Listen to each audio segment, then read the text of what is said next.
উচ্চ মাধ্যমিক রাষ্ট্রবিজ্ঞান, দ্বাদশ শ্রেণী, তৃতীয় সেমিস্টার, তৃতীয় অধ্যায়, সমসাময়িক বিশ্বের নিরাপত্তা। আজকের বিষয় বাহ্যিক নিরাপত্তা। কোনো দেশের কাছে নিরাপত্তার যে দিকটা প্রাচীনকাল থেকে আজ পর্যন্ত সর্বাধিক গুরুত্বপূর্ণ মনে করা হয়, সেটাই হলো বাহ্যিক নিরাপত্তা। বাহ্যিক নিরাপত্তা বলতে কোনো দেশের বাইরের থেকে আসা হুমকি, ঝুঁকি, আক্রমণ বা বিপদের বিরুদ্ধে প্রতিরক্ষা ব্যবস্থাকে বোঝানো হয়। অর্থাৎ বাহ্যিক নিরাপত্তা বলতে বোঝায় একটি রাষ্ট্রের সার্বভৌমত্ব, অখণ্ডতা এবং স্বাধীনতাকে বিদেশি আগ্রাসন বা আক্রমণ, যেমন যুদ্ধ, সীমান্ত সংঘর্ষ, গুপ্তচর বৃত্তি, এগুলোর হাত থেকে এবং বিদেশি হস্তক্ষেপ বা অন্যান্য বহিরাগত হুমকির হাত থেকে সুরক্ষা দেওয়ার ব্যবস্থাকে।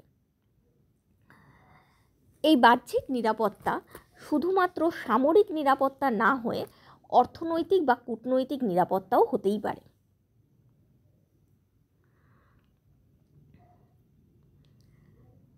বাহ্যিক নিরাপত্তার উদ্দেশ্য। আমরা জানি কোনো দেশের পক্ষে সর্বাধিক মূল্যবান বিষয়বস্তু হলো তার সার্বভৌমিকতা। সার্বভৌমিকতা কোনো দেশের প্রাণের মতো, তাই সার্বভৌমিকতা রক্ষা করাটা রাষ্ট্রের প্রধান কর্তব্য। এবার কাদের হাত থেকে বা কিভাবে এই সার্বভৌমিকতা রক্ষা করা যাবে বা কিভাবে এই সার্বভৌমিকতা ক্ষুণ্ণ হতে পারে? কোনো রাষ্ট্রের সার্বভৌমিকতার বা অস্তিত্বের সবথেকে বড় শত্রু হলো অন্য রাষ্ট্র, বা আরও স্পষ্টভাবে বলা উচিত তার শত্রু রাষ্ট্র এবং শত্রু রাষ্ট্রগুলোর রাষ্ট্রজোট। যেমন ভারতবর্ষের সীমান্তবর্তী রাষ্ট্রগুলো ধীরে ধীরে ভারতীয় ভূখণ্ডের কিছু কিছু অংশ দখল করে নেওয়ার চেষ্টা করে।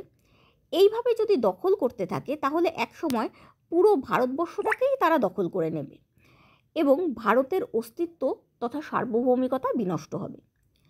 আবার যদি পুরোটা নাও দখল করতে পারে, তাহলেও যেটুকু অংশ দখল করেছে সেইটুকু অংশে ভারতবর্ষ স্বাধীনভাবে নিজের সিদ্ধান্ত গ্রহণ করতে পারবে না এবং সার্বভৌমিকতার প্রয়োগ করতে পারবে না।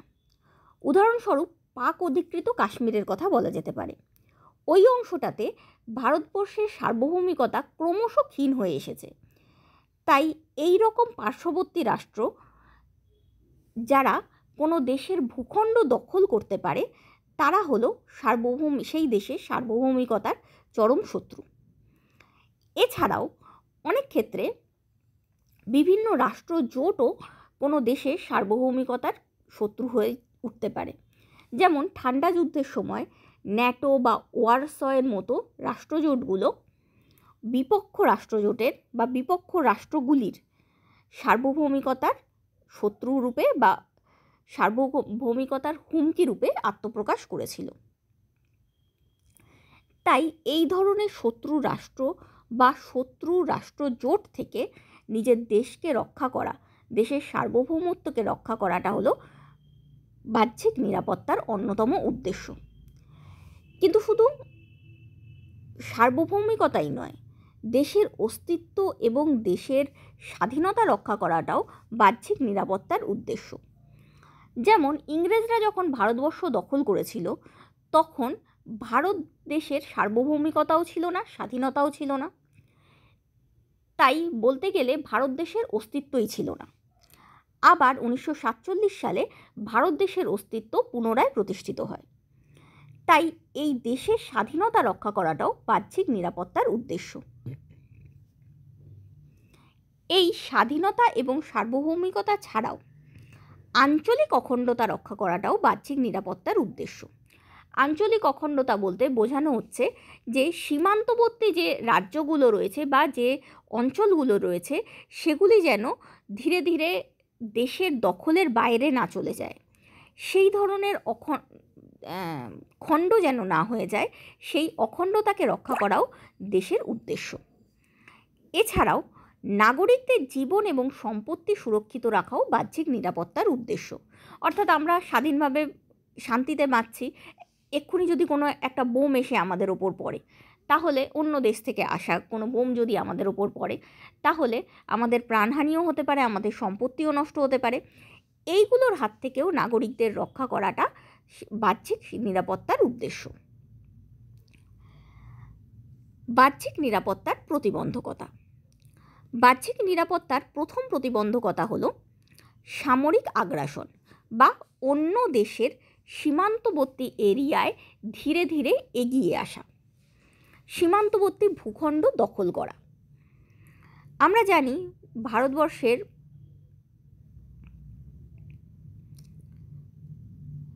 প্রতিবেশী রাষ্ট্র চীন এবং পাকিস্তান ধীরে ধীরে ভারতবর্ষের বর্ডারের ভেতর দিকে আসার চেষ্টা করছে, অর্থাৎ ভারতবর্ষের সীমারেখার অভ্যন্তরস্থ ভূখণ্ড ধীরে ধীরে নিজেদের দখলে নেওয়ার চেষ্টা করছে। এটাকে বলা হয় সামরিক আগ্রাসন।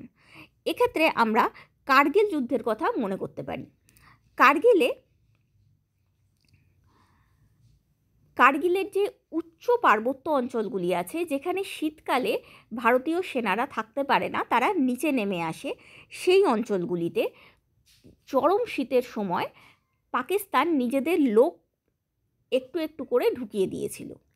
এরপর আমাদের সেনারা যখন আবার ওই জায়গাগুলোতে নিজেদের ক্যাম্পে ফিরতে চায়, তখন সেই পাকিস্তানি সৈন্যরা বাধা দেয়, সৈন্যরা বলতে পারো বা জঙ্গিরা বলতে পারো, বাধা দেয়, এবং তার ফলে একটা যুদ্ধ শুরু হয়, যেটা পরবর্তীকালে দুই দেশের কার্গিল যুদ্ধের রূপ নেয়। এইভাবে ধীরে ধীরে কোনো একটি দেশের ভূখণ্ড দখল করাকে বলা হয় সামরিক আগ্রাসন। এই সামরিক আগ্রাসন বাহ্যিক নিরাপত্তার মূল প্রতিবন্ধকতা। এছাড়াও রয়েছে আঞ্চলিক বিরোধ বা টেরিটোরিয়াল ডিসপিউট। যেমন আমাদের বিভিন্ন অঞ্চল নিয়ে পার্শ্ববর্তী রাষ্ট্রের সঙ্গে আমাদের বিরোধ রয়েছে।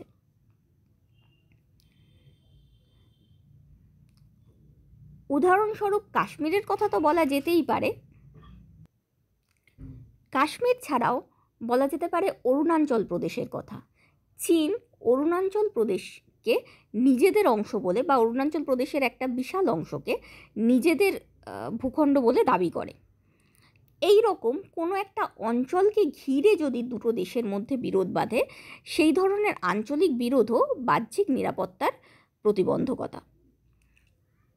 এরকম দক্ষিণ চীন সাগর নিয়েও চীন আর তাইওয়ানের মধ্যে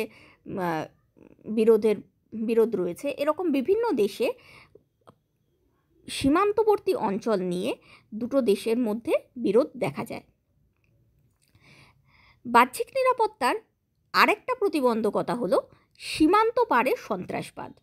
এই যেমন কিছুদিন আগে পেহেলগাঁও হত্যা মামলা হয়ে গেল, যেখানে সীমান্তের ওপার থেকে সীমান্তের এপারে কিছু জঙ্গি এসে হত্যালীলা চালালো বা সন্ত্রাস চালালো।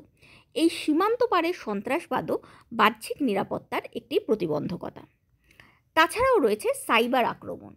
সাইবার আক্রমণ বলতে বোঝানো হয় যেগুলো গুরুত্বপূর্ণ প্রতিষ্ঠান, যেমন ব্যাংক বা কোনো দেশের অভ্যন্তরীণ তথ্য, পার্লামেন্টের কোনো গোপন ডিটেলস, সেই ধরনের ডিজিটাল কোনো তথ্যকে বিকৃত করা বা ডিজিটাল কোনো তথ্যকে চুরি করা এবং কোনো ধরনের ডিজিটাল গুজব ছড়ানো, এটাকে বলা হয় সাইবার আক্রমণ। আমরা জানি যে কিছুদিন আগে যখন পেহেলগাঁও অ্যাটাকের পর অপারেশন সিঁদুর হয়েছিল, অপারেশন সিঁদুরের সময় পাকিস্তান এই ধরনের অপপ্রচার চালিয়েছিল বা মিথ্যে গুজব চালিয়েছিল যে ভারতের অনেক ধ্বংস হয়েছে, অনেক কিছু নষ্ট হয়ে গেছে, অনেক প্লেন ধ্বংস হয়েছে। এই ধরনের গুজবগুলো তারা ইন্টারনেটের মাধ্যমে বা সাইবার প্ল্যাটফর্মের মাধ্যমে, সোশ্যাল মিডিয়ার মাধ্যমে ছড়ানোর চেষ্টা করেছিল। এটাকেও এক ধরনের সাইবার আক্রমণ বলা যেতে পারে। ইন্ডিয়া তারপর তথ্য প্রমাণ দেখিয়ে সমগ্র বিশ্বের কাছে এই সাইবার আক্রমণকে প্রতিহত করেছিল। এছাড়া আবার ডোনাল্ড ট্রাম্পের যখন নির্বাচন হচ্ছিল, তখন ডোনাল্ড ট্রাম্পের একটা এআই ভার্সন বা বলা যেতে পারে মিথ্যে ছবি বেরিয়েছিল, যেখানে মিথ্যে ভিডিও বেরিয়েছিল যেখানে ডোনাল্ড ট্রাম্প বলছেন যে কেউ যেন ভোট দিতে না যায়। এই ধরনেরও গুজব সাইবার আক্রমণের একটা ধরন। এছাড়া ব্যাংক থেকে টাকা চুরি, যেটা আমি এখানে রাষ্ট্রের ক্ষেত্রে বলছি, তাই শুধুমাত্র কোনো ব্যক্তিগত টাকা চুরির কথা বলছি না, কোনো ব্যাংকিং ব্যবস্থা হ্যাক করে যদি সাধারণ মানুষের বা দেশের টাকা চুরি করা যায় সেগুলো, বা বিদ্যুৎ ব্যবস্থা হ্যাক করা যেতে পারে, এই রকম কোনো ক্রিটিক্যাল ইনফ্রাস্ট্রাকচারগুলোকে হ্যাক করে নেওয়াটাও সাইবার আক্রমণের একটা ধরন। তাছাড়া রয়েছে আন্তর্জাতিক সন্ত্রাসবাদ। আন্তর্জাতিক বিভিন্ন সন্ত্রাসী গোষ্ঠীরা বিভিন্ন হামলা চালিয়েছিল ভারতবর্ষের ওপর, সেটা পার্লামেন্টে হোক বা মুম্বাই হামলা হোক, বা এরকম প্রচুর সন্ত্রাসী কার্যকলাপ আগে চলতো। ট্রেনেও হামলা করা হয়েছিল, তারপর একটা প্লেন পর্যন্ত আমাদের হাইজ্যাক করা হয়েছিল। এরকম বিভিন্ন সন্ত্রাসী হামলা হয়। এছাড়া সন্ত্রাসী হামলার আন্তর্জাতিক উদাহরণ বলতে আমেরিকার 9/11 বা আমেরিকায় WTO বা ওয়ার্ল্ড ট্রেড সেন্টারের ওপর জঙ্গি বিমানের আক্রমণের কথাও বলা যেতে পারে। এছাড়া রয়েছে বৈশ্বিক অর্থনৈতিক চাপ। অর্থাৎ বৈশ্বিক অর্থনৈতিক চাপ বলতে বিশ্বের যে অর্থনৈতিক ব্যবস্থা সেটা যেন স্থিতিশীল থাকে এবং তার সঙ্গে সামঞ্জস্য রেখে যেন দেশের অর্থনৈতিক ব্যবস্থাও স্থিতিশীলভাবে চলতে পারে, সেদিকে লক্ষ্য রাখাও বাহ্যিক নিরাপত্তারই একটা অংশ বলতে পারো।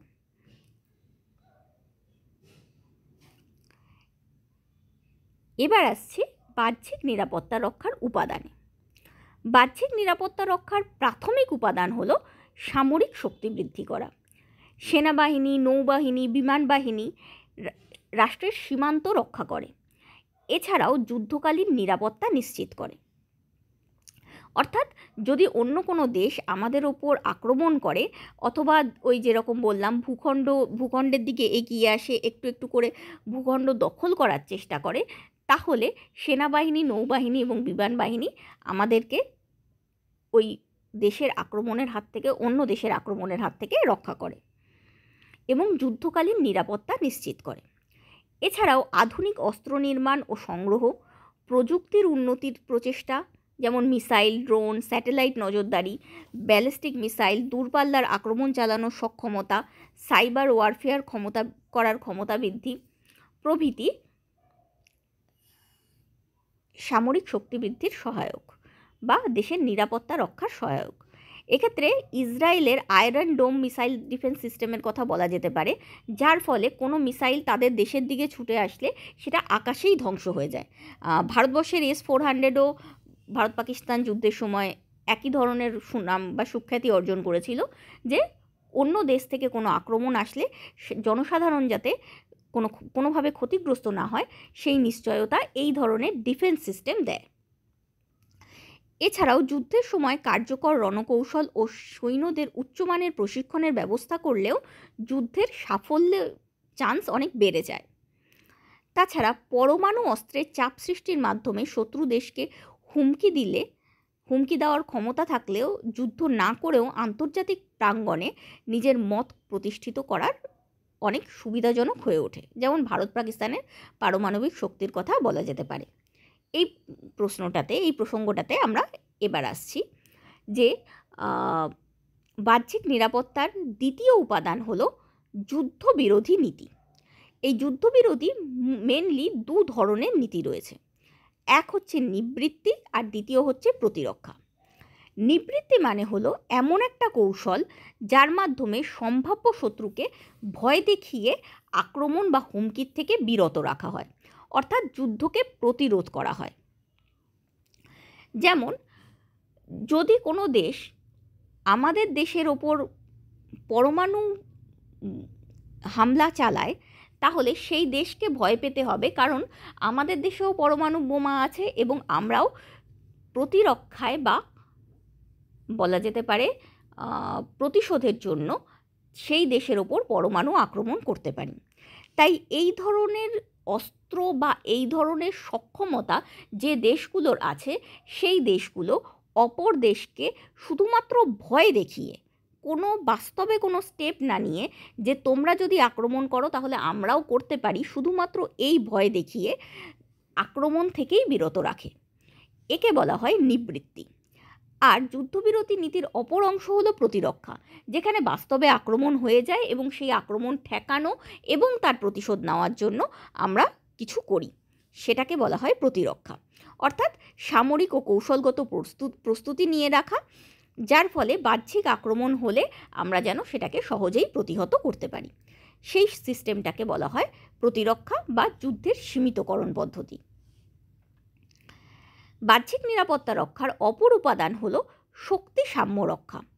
শক্তি সাম্য রক্ষা হলো আন্তর্জাতিক স্থিতিশীলতা রক্ষার এমন একটা কৌশল যার মাধ্যমে বিভিন্ন রাষ্ট্র বা রাষ্ট্রজোট পরস্পরের শক্তিকে ভারসাম্যপূর্ণ রাখে, যাতে কেউ অতিরিক্ত মাত্রায় ক্ষমতা বা কর্তৃত্ব অর্জন করে এককভাবে আধিপত্য বিস্তার করতে না পারে। অর্থাৎ ধরো কোনো একটা বড় রাষ্ট্র কোনো একটা ছোট রাষ্ট্রকে হুমকি দিচ্ছে যে তার ওপর আক্রমণ করবে, কিন্তু এই ছোট রাষ্ট্রগুলো যদি পরস্পর সমস্বার্থের জন্য বা পরস্পর একটা জোট তৈরি করে ওই বড় রাষ্ট্রটার বিরুদ্ধে বা যে কোনো বড় রাষ্ট্রের বিরুদ্ধে, যদি কিছু ছোট রাষ্ট্র একত্রিত হয়ে এই মর্মে সিদ্ধান্ত গ্রহণ করে যে কোনো একটা রাষ্ট্রের ওপর, এই ছোট রাষ্ট্রগুলোর কোনো একটা রাষ্ট্রের ওপর কেউ আক্রমণ করলে বাকি সকল রাষ্ট্র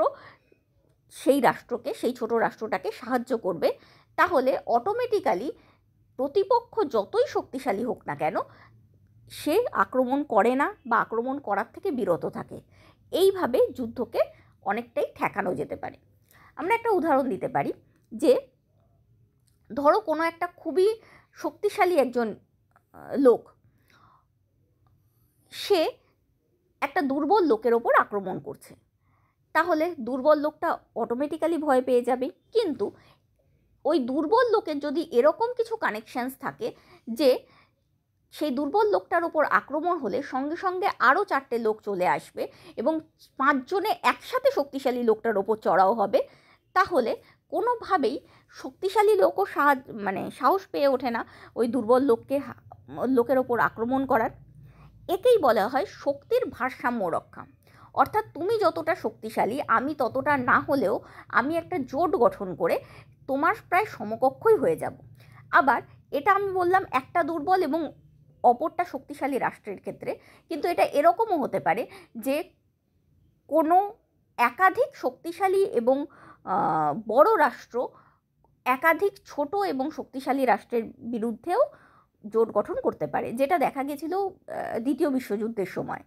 ন্যাটো জোট গঠন করেছিল মার্কিন সমর্থিত রাষ্ট্রগুলো এবং ওয়ারশ জোট তৈরি করেছিল সমাজতান্ত্রিক রাশিয়া সমর্থিত বা সোভিয়েত ইউনিয়ন সমর্থিত রাষ্ট্রগুলো। এই দুটো জোটের ফলে দুপক্ষকে আক্রমণ করতে ভয় পেত। একেই বলা হয় শক্তির ভারসাম্য রক্ষা। আবার দক্ষিণ এশিয়ার দিকেও ভারত চীন পাকিস্তান ত্রিভুজের কথা বলা যেতে পারে।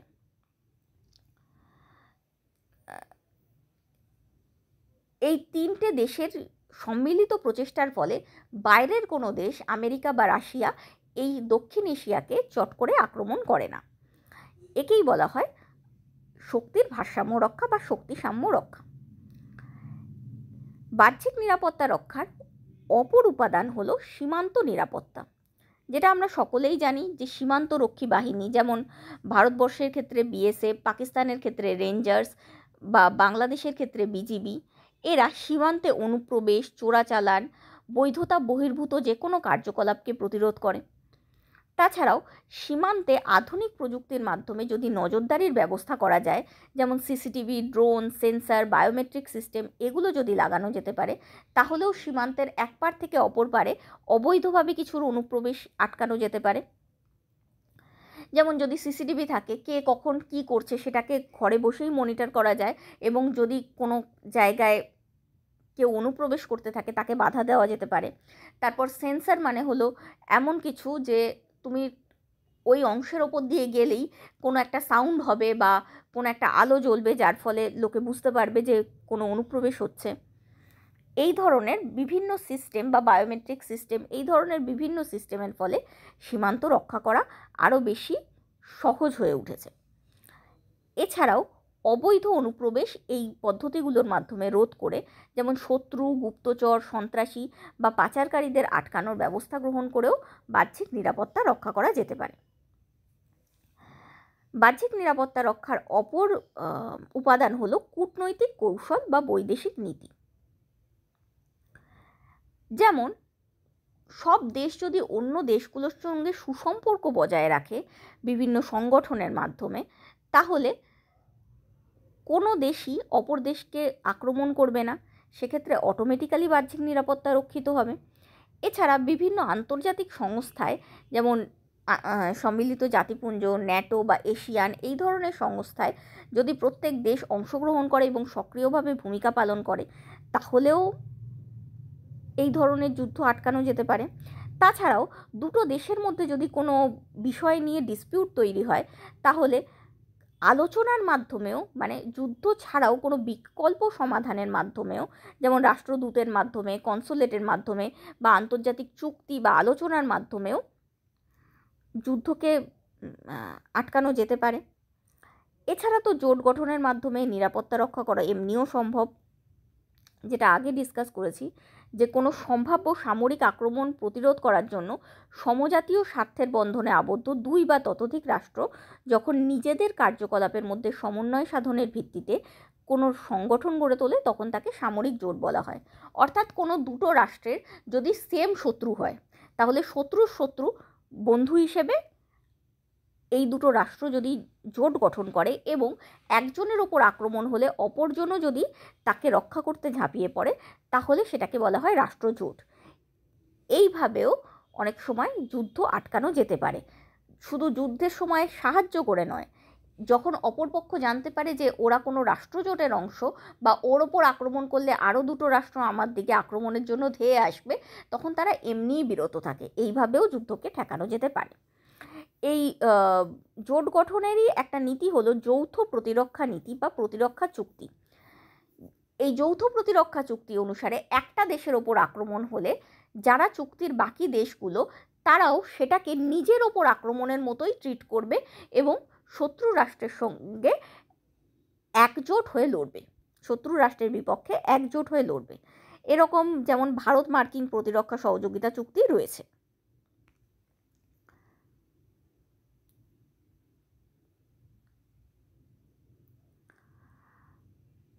এছাড়াও বাহ্যিক নিরাপত্তা রক্ষার অপর উপাদান হলো গোয়েন্দা নেটওয়ার্ক।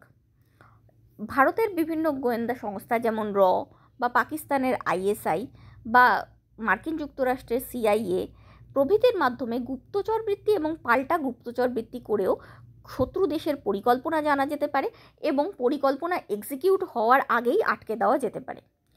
আবার সাইবার সিকিউরিটির মাধ্যমেও হ্যাকারদের থেকে সরাসরি সরকারি ডেটাকে সুরক্ষা করা যেতে পারে। তাছাড়াও অন্য দেশের ডেটা চুরি করেও এই বিষয়ে সতর্ক থাকা যেতে পারে যে সেই দেশ আমাদের দেশের বিরুদ্ধে কোনো রকম প্ল্যানিং করছে কিনা, বা প্ল্যানিং করলে সেই প্ল্যানিংকে আটকে দেওয়া যেতে পারে। এছাড়া বাহ্যিক নিরাপত্তার অপর উপাদান হলো অর্থনৈতিক সুরক্ষা। স্বয়ংসম্পূর্ণ অর্থনীতি গঠন করা, যাতে যুদ্ধ বা সংকটকালে বাইরের ওপর নির্ভরশীলতা কম থাকে। আমরা বলেছি যে বাহ্যিক নিরাপত্তার মূল উদ্দেশ্য হলো দেশের সার্বভৌমিকতা রক্ষা করা, কিন্তু কোনো দেশ যদি অন্য দেশের ওপর নির্ভরশীল হয়ে পড়ে, তাহলে সেই যে দেশের ওপর নির্ভরশীল তার কথা মেনে চলতে বাধ্য হয়।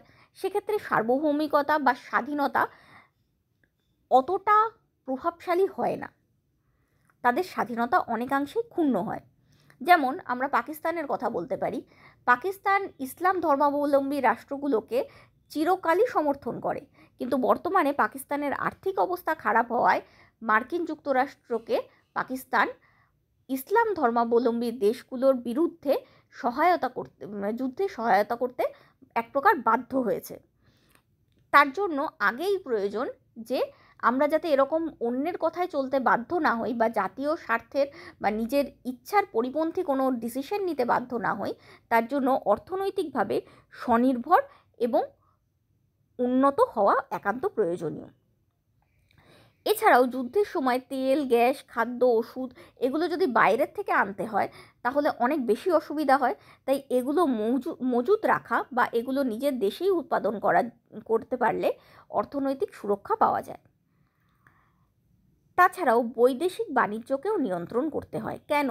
কারণ যদি আমাদের দেশের সব ইনকাম বিদেশে চলে যায় তাহলে বিদেশ আমাদের দেশের থেকে বেশি শক্তিশালী হয়ে যাবে এবং এর ফলে আমাদের ওপর প্রভাব খাটাতে পারবে। যেমন মার্কিন যুক্তরাষ্ট্রের অর্থনৈতিক নিষেধাজ্ঞার কথা বলা যেতে পারে।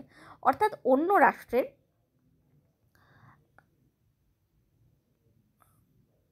রাষ্ট্রের বিজনেস করার ওপর মার্কিন যুক্তরাষ্ট্র কিছু শর্তাদি আরোপ করেছে, সেগুলোর কথা বলা যেতে পারে। এটা ভারতের ক্ষেত্রেও বলা যেতে পারে।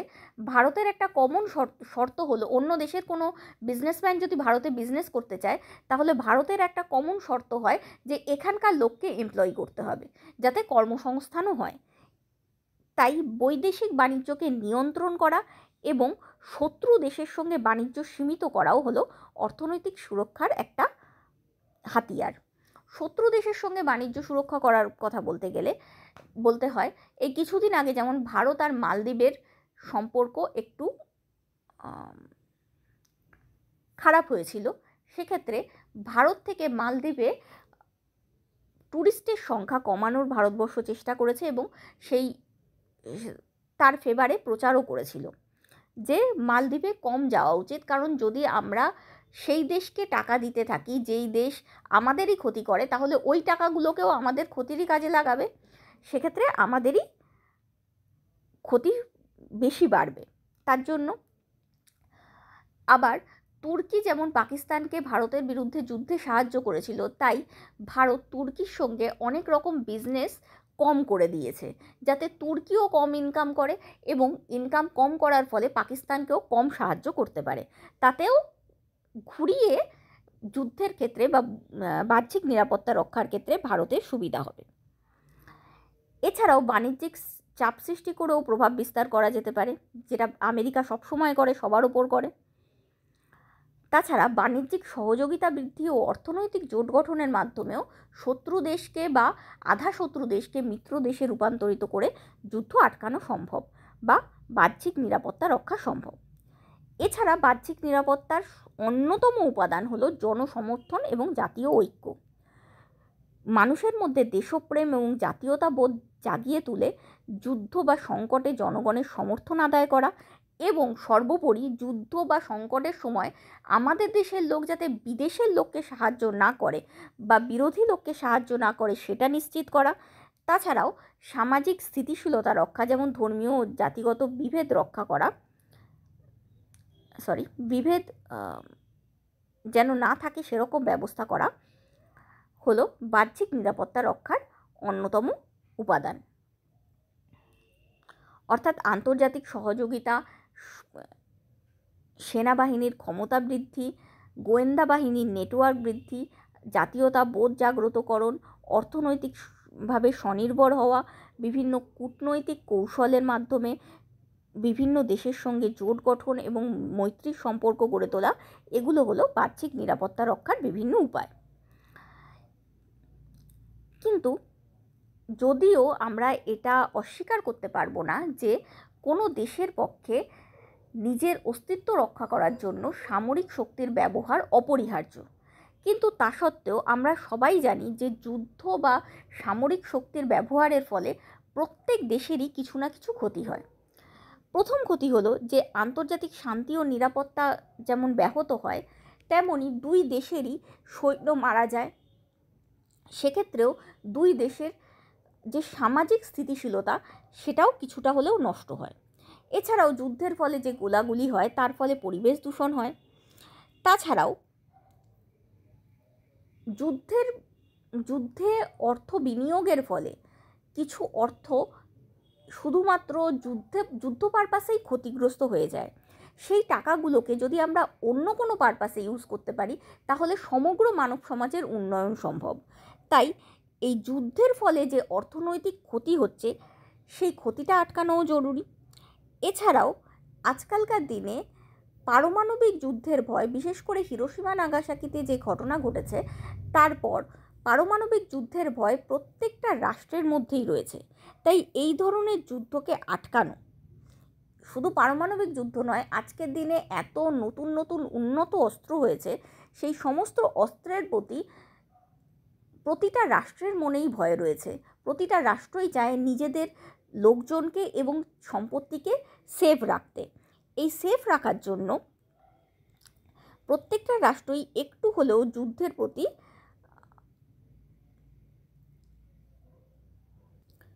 বিরূপ মনোভাব ধারণ করে, অর্থাৎ যুদ্ধ তারা করতে চায় না। তাছাড়া মানবিকতা এবং নৈতিকতার প্রশ্ন তো রয়েছেই।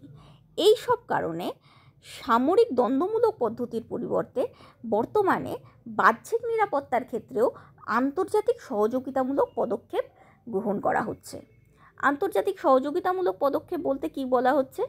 বলা হচ্ছে যে আন্তর্জাতিক ক্ষেত্রে যাতে যুদ্ধ কোনো দেশের মধ্যে না হয় সেটা সুনিশ্চিত করাকেই বলা হয় আন্তর্জাতিক পদক্ষেপ গ্রহণ। এবার কিভাবে এই আন্তর্জাতিক সহযোগিতা করা হবে?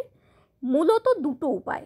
এক হলো নিরস্ত্রীকরণ ও অস্ত্র নিয়ন্ত্রণ, এবং দ্বিতীয় হলো বিশ্বাস নির্মাণ করা। নিরস্ত্রীকরণ বলতে মারণাস্ত্রের প্রতিযোগিতা বন্ধ করার জন্য কোনো নির্দিষ্ট ধরনের বা সকল প্রকার অস্ত্রের পরিমাণ হ্রাস করা, উৎপাদিত অস্ত্র ধ্বংস করা এবং অস্ত্রের উৎপাদন বন্ধ করাকে বোঝায়। অর্থাৎ কয়েকটা দেশ চুক্তির মাধ্যমে স্থির করে যে এই পার্টিকুলার টাইপের অস্ত্রটা আমরা বানাবো না, বা এই অস্ত্রের যে টেকনোলজি এবং এই অস্ত্র অন্য কোনো দেশকে বা অন্য কোনো সংস্থাকে বিক্রি করব না। যদি এই সংক্রান্ত কোনো অস্ত্র তৈরি করে থাকি তাহলে সেগুলোকে ধ্বংস করে দেব, এবং এই ধরনের অস্ত্রের উৎপাদন আর করব না। এই ধরনের যদি কোনো চুক্তি করা হয় তাহলে তাকে বলা হয় নিরস্ত্রীকরণের চুক্তি।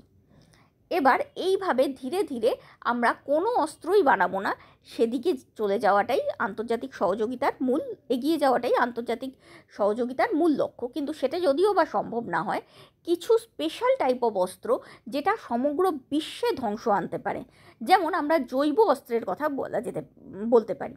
জৈব অস্ত্র বলতে বিভিন্ন প্রকার রোগ ছড়িয়ে দেওয়ার কথা বলা হয়। বিভিন্ন রাষ্ট্রগুলি চুক্তির মাধ্যমে স্থির করেছে এই রকম জৈব অস্ত্রের তারা রিসার্চও করবে না, তারা বানাবেও না। বানিয়ে ফেলে থাকে যদি, সেটার টেকনোলজি বা সেটার পদ্ধতি অন্য রাষ্ট্রের সঙ্গে শেয়ারও করবে না, এবং সেই অস্ত্রকে বিক্রিও করবে না। আর যদি যেগুলো বানিয়েছে সেগুলোকেও ধ্বংস করে দেবে, যাতে এই রোগের ফলে সমগ্র মানব সমাজই ধ্বংস না হয়ে যায়। একই জিনিস পরমাণু চুক্তির ক্ষেত্রেও প্রযোজ্য। পরমাণু অস্ত্র যদি প্রয়োগ করা হয় তাহলে শুধু কোনো দেশের ওপর নয়, সমগ্র মানব জাতির ওপর ধ্বংসলীলা নেমে আসতে পারে। তাই সেটাকে আটকানোর জন্য বিভিন্ন দেশ অনেক সময় চুক্তির মাধ্যমে নিরস্ত্রীকরণ ঘটায়। এই নিরস্ত্রীকরণ ছাড়াও আরও একটা নীতি হলো অস্ত্র নিয়ন্ত্রণের নীতি। অস্ত্র নিয়ন্ত্রণ হলো রাষ্ট্রসমূহের মধ্যে সহযোগিতামূলক চুক্তির মাধ্যমে নির্দিষ্ট কিছু অস্ত্রের ব্যবহার, উৎপাদন ও আদান প্রদান পদ্ধতিকে নির্দিষ্টকরণের প্রক্রিয়া। অর্থাৎ নিরস্ত্রীকরণ মানে আমরা এই টাইপের অস্ত্রগুলো আর বানাবোই না, কিছুই করব না এটা সম্পর্কে। কিন্তু অস্ত্র নিয়ন্ত্রণ মানে আমরা ধরো 100টা কি 200টা এই ধরনের অস্ত্র মজুদ রাখতে পারি, তার বেশি নয়। বাকি দুটো সিস্টেমই এক। এছাড়া আন্তর্জাতিক সহযোগিতা বৃদ্ধির দ্বিতীয় রাস্তা হলো বিশ্বাস নির্মাণ করা। আমরা হুমকির ভয়টা করি কেন? কারণ পার্শ্ববর্তী রাষ্ট্র আমাদের আক্রমণ করতে পারে, তার জন্য। তাই আমরা যদি এই বিশ্বাসটা অর্জন করতে পারি এবং অন্যকেও এই বিশ্বাসটা করতে পারি যে তারা কোনোভাবেই আমাদের ওপর আক্রমণ করবে না বা আমরা তাদের ওপর আক্রমণ করব না, এরকম যদি একটা বিশ্বাসের পরিবেশ তৈরি করতে পারি তাহলে যুদ্ধ অটোমেটিক্যালি থেমে যাবে, এবং যুদ্ধ যদি না হয় তাহলে অস্ত্র তৈরিও অটোমেটিক্যালি থেমে যাবে। তা কীভাবে এই বিশ্বাস নির্মাণ করা যায়? না, প্রত্যেকে যদি আন্তর্জাতিক আইন মেনে চলি তাহলেই কোনো দুটো রাষ্ট্রের মধ্যে সংঘর্ষ হয় না, বা যদি হয়ও সেই সংঘর্ষকে আন্তর্জাতিক সংস্থার মাধ্যমে মধ্যস্থতায় আন্তর্জাতিক আইনের মাধ্যমে সলভ করে নেব সেই ডিসপিউটগুলোকে বা সেই সমস্যাগুলোকে, তাহলেও যুদ্ধ আর হবে না। এছাড়া নিরাপত্তার জন্য আবেদন করা যেতে পারে। যেমন কোনো এক দেশ যদি অপর দেশের ওপর আক্রমণ করে তাহলে সেই দেশ নিরাপত্তার জন্য রাষ্ট্রসংঘের কাছে আবেদন করতে পারে, যেটা করেছিল সাউথ কোরিয়া যখন নর্থ কোরিয়া আক্রমণ করেছিল তখন। রাষ্ট্রসংঘের কাছে আবেদন করেছিল এবং রাষ্ট্রসংঘ সাউথ কোরিয়াকে সেভ করে। এছাড়া শক্তি সাম্য রক্ষা কাকে বলে সেটা আমি আগেও বলেছি। সেটা হলো অন্য দেশের সঙ্গে, যদি কোনো বড় দেশ থাকে তার সঙ্গে শক্তির ব্যালেন্স রাখার জন্য নিজেদের মধ্যে জোট গঠন করা। এছাড়া মৈত্রী জোট গঠন মানে নিজেদের মধ্যে রিলেশনস ভালো করা। দুটো দেশ যদি বন্ধু দেশ হয়, আলোচনার মাধ্যমে সব প্রবলেম সলভ করে বা প্রবলেম হতেই না দেয়, তাহলে অটোমেটিক্যালি যুদ্ধ বা বাহ্যিক নিরাপত্তা কোনোভাবে ব্যাহত হবে না, যুদ্ধও হবে না আর কোনোভাবে বাহ্যিক নিরাপত্তা ব্যাহতও হবে না। এই ধরনের আন্তর্জাতিক সহযোগিতা বৃদ্ধির মাধ্যমেও বাহ্যিক নিরাপত্তা রক্ষা করা সম্ভব। অর্থাৎ আগে বাহ্যিক নিরাপত্তা রক্ষার অন্যতম উপায় ছিল সামরিক শক্তি বৃদ্ধি, অর্থনৈতিক এবং রাজনৈতিক কূটনৈতিক কৌশল এবং নিরাপত্তার অন্যান্য মাধ্যমগুলোকে শক্তিশালী করা। কিন্তু বর্তমানে আন্তর্জাতিক সহযোগিতার মাধ্যমেও যুদ্ধের ভয়াবহতা রোধ করা সম্ভব এবং বাহ্যিক ক্ষেত্রে সমগ্র মানব সমাজকে নিরাপদে রাখা সম্ভব। বাহ্যিক নিরাপত্তা হলো সমস্ত রকম নিরাপত্তারই একটা সমন্বিত রূপ, যা আন্তর্জাতিক সহযোগিতা এবং অভ্যন্তরীণ স্বনির্ভরতার মাধ্যমে আমরা অর্জন করতে পারি। উত্তরটা ভালো লাগলে অবশ্যই লাইক, শেয়ার এবং সাবস্ক্রাইব করো। আর এই ধরনের কোনো উত্তর জানতে চাইলে অবশ্যই কমেন্টের মাধ্যমে জানিও। Thank you.